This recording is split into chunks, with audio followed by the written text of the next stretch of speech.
देखिए, इसमें पंचायतों की जो लायबिलिटी है वो 2016-17 और 17-18 की जो है वो लायबिलिटी है, और वो लायबिलिटी भी इसलिए बनी थी क्योंकि जो गाइडलाइन जो थी उसमें जो रेशो कंपोनेंट था, लेबर और मटेरियल कंपोनेंट था, वो वायलेट हुआ था। अस्सलाम आदाब, आप देख रहे हैं स्टेट ऑब्जर्वर। मैं हूं आशिया खान। अभी हमारे साथ बातचीत करने के लिए मौजूद हैं अमित वर्मानी जी, एसीडी जम्मू, जो रूरल डेवलपमेंट डिपार्टमेंट से है हमारे साथ।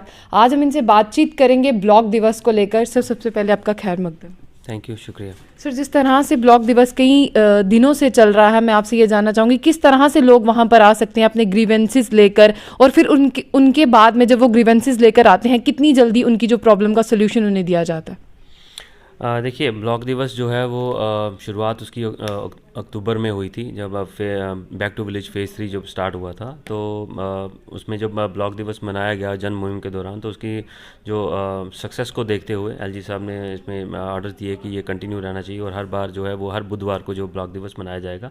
तो ये ओवरऑल पूरा जो है वो डिप्टी कमिश्नर जम्मू जो है उनकी सरपरस्ती में, उनकी लीडरशिप में ये ब्लॉक दिवस जो है वो जम्मू डिस्ट्रिक्ट में 4 जगहों पर जो है वो किया जाता है, जिसमें 4 जोन्स बनाए गए हैं। जैसे आरसपुरा जोन का जो है वो मीरा साहब में होता है, अखनूर में होता है, देन भलवाल में होता है 3 ब्लॉक्स का, और उसके बाद डंसाल में जो है ये सेंटर रखा हुआ है। तो लोग वहाँ पे आते हैं, अपने अपने ग्रीवेंसेस लेके आते हैं। जो सभी महकमा है वो अपना अपना वहाँ पे काउंटर्स लगाए होते हैं, स्टॉल्स लगाए हुए हैं उन्होंने। तो जो भी कंसर्न के साथ जिनका उनका इशू होता है, तो वो कंसर्न स्टॉल पे जाते हैं और अपना जो है वो ग्रीवेंस रखते हैं और उसका डिस्पोजल होता है। सर, अगर टाइमिंग की बात करें, कितना टाइमिंग इसमें आता है? ये सुबह जो ऑफिस वर्किंग आवर्स है 10 बजे शुरू होता है, शाम को 4 साढ़े 4 बजे तक चलता है, और उसके बाद क्लोज कर दिया जाता है वहाँ पे। सर, जिस तरह से बैक टू विलेज 1 की बात करें, 2 की बात करें, 3 की बात करें, जब लोगों से बातचीत हुई उन्होंने बोला कि हमें इसका प्रॉपर जो फ़ायदा है वो नहीं मिल पाया है किसी ना किसी इश्यूज़ की वजह से। तो आपको क्या लगता है कि ब्लॉक दिवस है वो इन सब कमियों को पूरा करेगा? जी, बिल्कुल करेगा। देखिए, अभी जो फोकस है वो बेनिफिशियरी ओरिएंटेड स्कीम्स के ऊपर है। जैसे किसी की पेंशन नहीं आ रही है, या जैसे रेवेन्यू डिपार्टमेंट के कोई आपके डॉक्यूमेंट्स नहीं बन रहे हैं, तो वो जो है वो ब्लॉक दिवस पे जा रहे हैं और उसमें उनका डिस्पोजल हो रहा है, और बाकायदा इसकी पूरी प्रोग्रेस आ रही है। देखिए, अगर 100 लोग आएंगे और 100 लोग में से 100 की 100 ग्रीवेंस डिस्पोज तो नहीं हो सकती हैं प्रैक्टिकली देखा जाए, लेकिन अगर उसमें 40-50 भी अगर डिस्पोजल हैं, तो I think the purpose is achieved.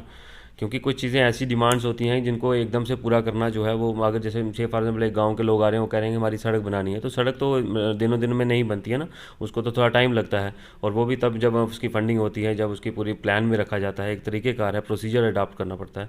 तो वो भी होगा, ऐसी बात नहीं है। डिमांड जो है, जो परसिस्टेंट डिमांड होगी, that will definitely be met with. Sir, आपका डिपार्टमेंट उसमें एक बहुत बड़ा रोल जो है वो प्ले करता है। तो मैं आपसे यही जानना चाहूँगी, जब आप ग्राउंड पे जाते हैं, जब आप वहाँ पर प्रैक्टिकली जाके दौरा करते हैं, किस तरह की लोग जो हैं वो ग्रीवेंसेस बताते हैं, और आपको क्या लगता है जो जेन्युइन मुद्दे हैं उनको पहले आगे रखा जाता है, या जो पीछे से प्लान्स बन के आए होते हैं एक डाटा के हिसाब से उनको पहले हल किया जाता है? देखिए, ऐसा नहीं है कि रूरल डेवलपमेंट सबसे ज़्यादा अहम है। सभी डिपार्टमेंट का अपना अपना रोल है, सभी डिपार्टमेंट्स अपना अपना जो है वो रोल अदा करते हैं। हर एक की सड़क जो है वो विजुअली देखता है, बिजली है, पानी है, उसके बाद सोशल वेलफेयर है, रूरल डेवलपमेंट भी है, रेवेन्यू है। तो ये सब महकमे के अपने अपने रोल्स हैं, अपनी अपनी रिस्पॉन्सिबिलिटीज़ हैं।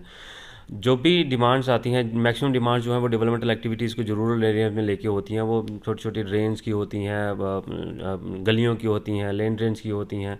तो इस तरह की डिमांड्स जो हैं वो लोग पुटअप करते हैं, और प्लान जो है वो प्लान भी लोग ही बनाते हैं। इसमें ऐसा नहीं है कि डिपार्टमेंट प्लान बनाता है। आजकल जैसे पंचायती राज इंस्टीट्यूशंस एस्टैब्लिश्ड हैं, पंचायतें हैं, बीडीसीज़ हैं, डीडीसीज़ हैं, तो ये पंचायतों का प्लान जो है वो पंचायतें ही क्रिएट करती हैं, वही बनाती हैं, और वो ऑब्वियसली पंचायत की अपनी ज़रूरत को देख के जो है वो मद्देनज़र रख के according to the their needs जो है बनाया जाता है। जो काम उनको लगता है कि ये ज़्यादा इंपॉर्टेंट है, तो वो पहले रखा जाता है।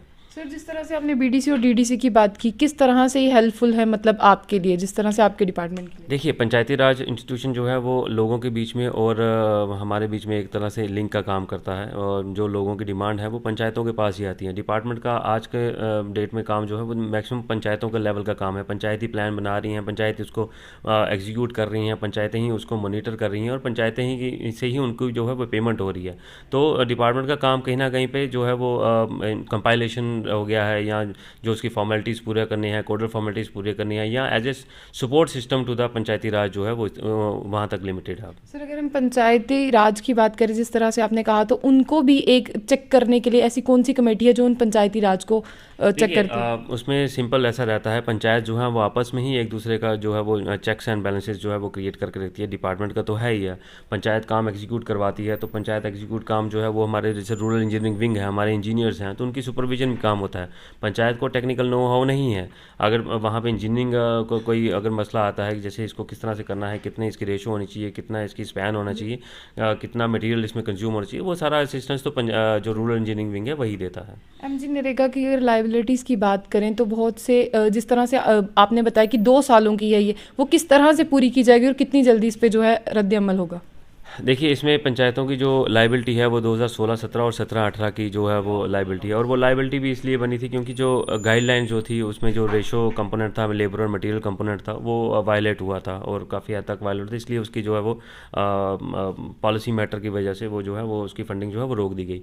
तो अभी जो है वो उसमें हम जो कमेटीज़ बनाई हुई हैं हमने ब्लॉक लेवल के ऊपर, और बाकी जो ब्लॉक बचे हुए हैं उनकी भी कमेटीज़ हम बना रहे हैं। तो वो कमेटी जैसे ही अपनी रिपोर्ट सबमिट करेंगी तो वो हम जो है वो प्रोजेक्ट कर देंगे एडमिन डिपार्टमेंट को फॉर इट्स रिलीज। सर उन लोगों के लिए आपका क्या मैसेज रहेगा जिनकी अक्सर ये मनरेगा की लाइबिलिटीज़ को लेकर शिकायत आती है? देखिए, ये एक अभी जैसे 1 साल हो गया मुझे भी यहाँ पे, तो हमने अपनी तरफ से जो भी कोशिश करनी थी वो हमने की हुई है, और रिपोर्ट्स के ऊपर डिपेंड करेगा कि जैसे जैसे रिपोर्ट आएगी तो वो वैसे वैसे हम जो है रिफ्लेक्ट कर देंगे, और आई थिंक होपफुली ये आने वाले आई थिंक नियर फ्यूचर ये सेटल हो जाएगा इशू। शुक्रिया सर। ये थे हमारे साथ अमित वर्मानी जी, एसीडी जम्मू, जिन्होंने हमसे बातचीत की ब्लॉक दिवस को लेकर।